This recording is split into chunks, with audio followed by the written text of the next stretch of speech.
Salam sejahtera, terima kasih karena bersama dengan saya di Nazlin Unity Channel. Ini perkembangan terkini tentang inquest Zara Khairina. Menurut laporan yang kita terima, Zara Khairina tidak mungkin jatuh sendiri tanpa memanjat kata doktor. Ini satu kejutan paling besar di dalam inquest yang kita terima hari ini. Pakar patologi utama yang menjalankan bedah siasat ke atas Zara Khairina, Mahathir, memberitahu mahkamah bahawa adalah tidak mungkin pelajar itu terjatuh secara tidak sengaja dari tingkat 3 asramanya.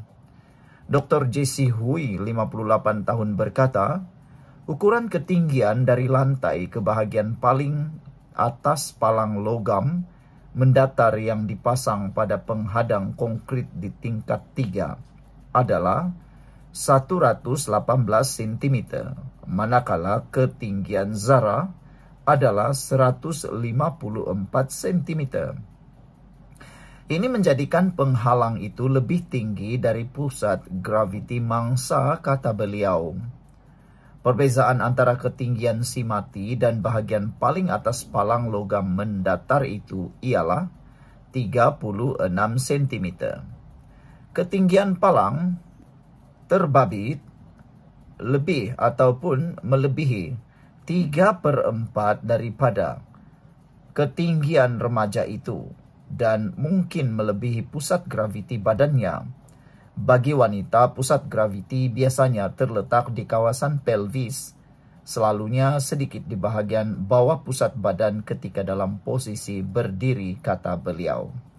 Sebelum kita teruskan ulasan ini, jangan lupa tinggalkan komen Anda dengan tanda pagar "Kami Sayang Zara". Izinkan dulu saya untuk kongsikan kepada Anda semua, ini terapi imun Transofector for Life, terapi imun yang meningkatkan daya imun badan kita sehingga 400%. Secara umum dan ringkasnya, apabila imun badan kita lemah, apabila imun badan kita jadi bodoh, apabila imun badan kita tidak lagi seimbang, kita kena penyakit dan sukar untuk sembuh daripada penyakit. Bahkan kita akan menderita karena imun badan menyerang diri kita sendiri. Tetapi terapi imun ini mengajar, mendidik, dan menjadikan imun badan kita seimbang dan menjadi kuat, akan menghapuskan akar penyakit yang ada dalam tubuh badan kita, yang akan menyembuhkan kita bukan karena terapi imun ini, tetapi karena imun badan kita yang sudah jadi kuat, bijaksana, dan seimbang. Produk ini lulus KKM, diperakui oleh dokter-dokter di seluruh dunia dan juga halal. Produk ini juga adalah penemuan paling bersejarah dalam dunia kedokteran abad ini. Cepat dapatkan produk ini melalui nombor telefon saya yang tertera, WhatsApp saya di nombor telefon yang tertera. Saudara, mungkin ini ialah jawapan kepada doa Anda selama ini untuk bebas sembuh daripada penyakit dan masalah kesihatan Anda. Saudara-saudara sekalian, menurut dokter forensik ini, berdasarkan ukuran itu, saya berpandangan tidak mungkin si mati terjatuh secara tidak sengaja atau ditolak dari posisi berdiri di sebelah penghadang konkrit di sepanjang koridor, kata beliau. Berdasarkan ketinggian dan lebar penghadang konkrit, ketinggian palang logam mendatar serta ketinggian si mati, ada kemungkinan dia memanjat penghadang konkrit, melintasi palang logam tersebut, dan berdiri di atas penghadang konkrit. Katanya ketika membaca kenyataan saksi hari ini, Hugh merupakan saksi pertama dalam inquest kematian Zara. Dia menambah, walaupun secara fizikal Zara boleh melepasi penghalang dengan cara memanjat, kejatuhan daripada posisi berdiri tidak boleh berlaku. Saksi pertama itu juga memaklumkan kepada inquest bahawa pemeriksaan di tempat kejadian telah dijalankan pada 2 Ogos bermula pada 12.30 tengah hari di blok Rabiatul Adawiyah, asrama Sekolah Menengah Kebangsaan Agama Tun Datu Mustafa Limawan, Kinarut. Saya diminta untuk memberikan pendapat profesional mengenai kecederaan si mati sebelum kematiannya. Saya telah meneliti rekod perubatannya termasuk radiograf, laporan imbasan tomografi berkomputer CT dan angiografi tomografi berkomputer serta menjalankan pemeriksaan di tempat kejadian, katanya. Bedah siasat mendedahkan 6 kecederaan antemortem, yaitu kecederaan dia alami ketika masih hidup, cedera sebelum mati.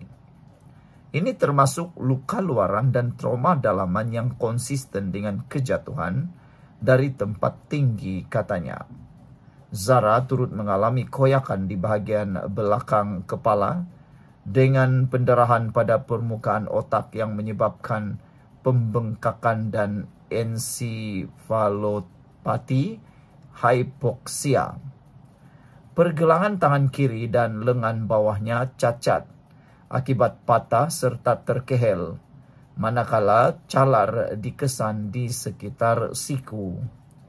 Dia juga mengalami kecederaan akibat patah tulang kaki, termasuk keretakan berganda pada dua tulang tibia, patah tulang tumit kiri, dislokasi sendi buku lali kiri, dan lebam pada kaki.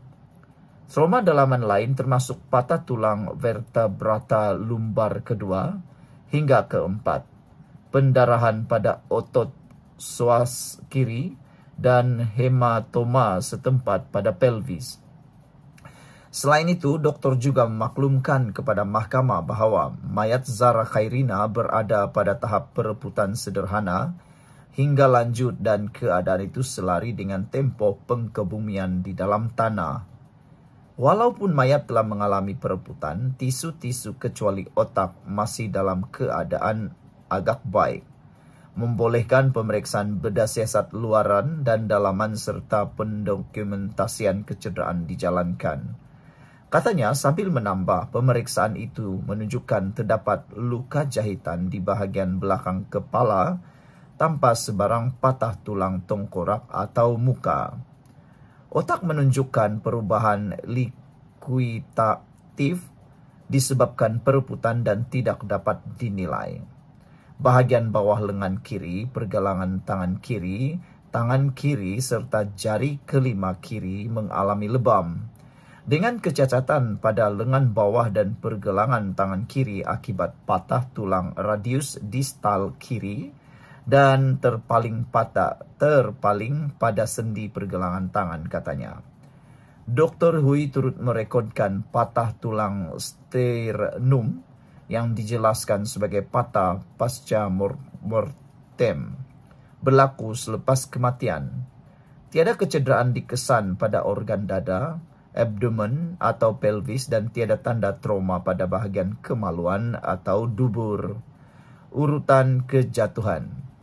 Menggambarkan urutan kejatuhan itu, Hugh memberitahu mahkamah bahawa Zara kelihatan mendarat terlebih dahulu dengan kaki kiri, kemudian kanan, sebelum terjatuh ke bahagian belakang ke sisi badannya dan terhantuk di belakang kepala. Selepas hentakan, dia jatuh ke belakang, terutamanya pada bahagian kiri, menyebabkan kecederaan pada pergelangan tangan kiri, lengan bawah kiri, siku kiri, dan belakang kepala, katanya. Ketika ditanya timbalan pendakwa raya, Budi Zaman Ahmad, jika kecederaan itu menunjukkan penderaan fizikal kronik, Dr. Hugh menegaskan coraknya konsisten dengan kejatuhan. Dia menjelaskan bahawa dalam kes serangan, kecederaan biasanya bertaburan di seluruh tubuh dengan tahap penyembuhan berbeza. Sedangkan kecederaan Zara terkumpul dan dapat dijelaskan melalui 2 mekanisme trauma. Hentakan langsung ketika jatuh dan kesan menyebabkan kerosakan dalaman seperti pendarahan otak. Dr. Hugh berkhidmat sebagai pakar patologi forensik di Hospital Queen Elizabeth di Kota Kinabalu sejak 1998. Secara purata, pakar itu mengendalikan dan menyelia antara 100 hingga 150 bedah siasat setahun. Dia juga pernah memberi keterangan sebagai saksi pakar secara purata 10 hingga 15 kali setahun di Mahkamah Magistrat Session dan Mahkamah Tinggi di Sabah serta Labuan. Zara pula ditemui dalam keadaan parah pada 16 Julai dan meninggal dunia sehari kemudian di hospital akibat kecederaan otak dan traumatik teruk. Jenazahnya kemudian digali semula untuk bedah siasat pada 9 Ogos selepas arahan Jabatan Peguam Negara memandangkan tiada bedah siasat dilakukan pada awalnya. Proceeding inquest bagi menentukan puncak kematiannya dikendalikan Hakim Mahkamah Session Amir Shah Amir Hassan sebagai coroner. Sekitar 68 saksi dijangka memberi keterangan termasuk lebih 30 orang kanak-kanak. Lawatan ke lokasi kejadian sekolah agama di Papar turut dijadualkan pada 11 September. Mahkamah ditangguhkan sekitar jam 4.45 petang tadi dan akan bersambung semula pada 9 pagi esok. Kesemua pihak yang terlibat, kata Black Panther, menjadikan bedah siasat kali pertama tidak dijalankan harus diambil tindakan undang-undang, kata Black Panther. Entahlah, itu tuh dia punya cadangan. Sekian dulu untuk kali ini. Jangan lupa tinggalkan komen Anda. Bye-bye.